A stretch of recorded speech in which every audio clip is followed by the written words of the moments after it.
In video number 58 I took apart the latest Poundland car charger, so a USB charger for phones and so on for a car. Now this is a much older device, and as you can see, this is already out of its case. The case got broken on this, so I put it in a box somewhere to look at later. You can see this is a much older design, so it's physically much bigger, and it's all through-hole components, unlike the Poundland one, which was all surface mount and much more compact.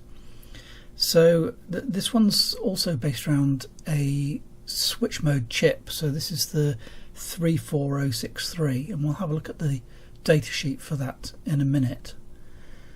And so I've reverse engineered this so that we can see how it's put together.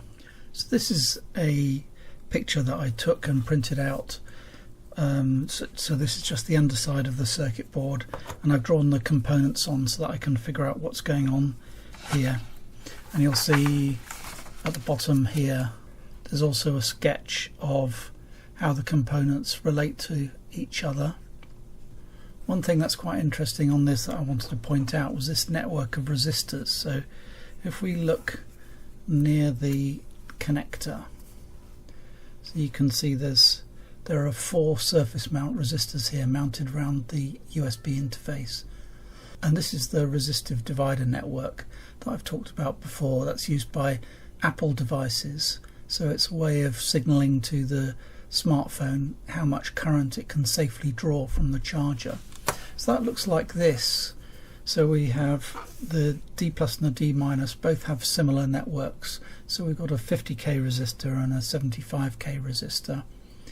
And so that splits the voltage rail, the 5-volt voltage rail. So in fact both of these are at a 2-volt level, and according to the Apple specification, if you've got 2 volts and 2 volts, that means that the charger can provide 500 milliamps, which is really the minimum that a charger would be able to provide.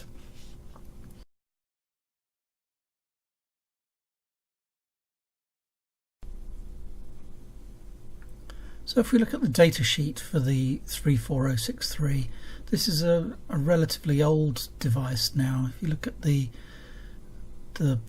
publication date for this is 2003, so it's really quite an old chip now.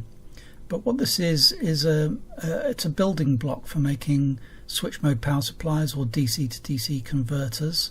So if we have a look at what's actually inside the chip, so we have an oscillator, which is used in switching power supplies.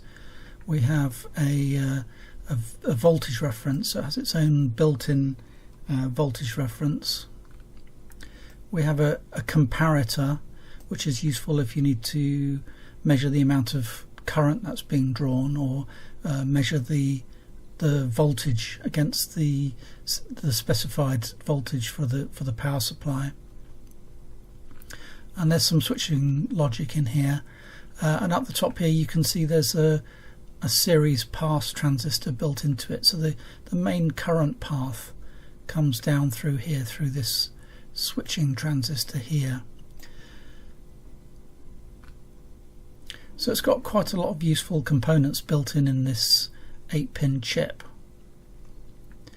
Now one thing that's really interesting, I think, is if we scroll down through the example circuits, down here on page 10 we get the step-down converter. So this is a illustration of how you would build a step-down converter using this chip. And if you compare that with the little doodle that I produced, you find that the two are extremely similar. So basically this car charger follows exactly this pattern here. So there's a Zener diode, there's an inductor which is connecting back through the output into the comparator here, and so on. So the layout is exactly the same. So really this car charger is a a very simple reference design based on what's here in the datasheet.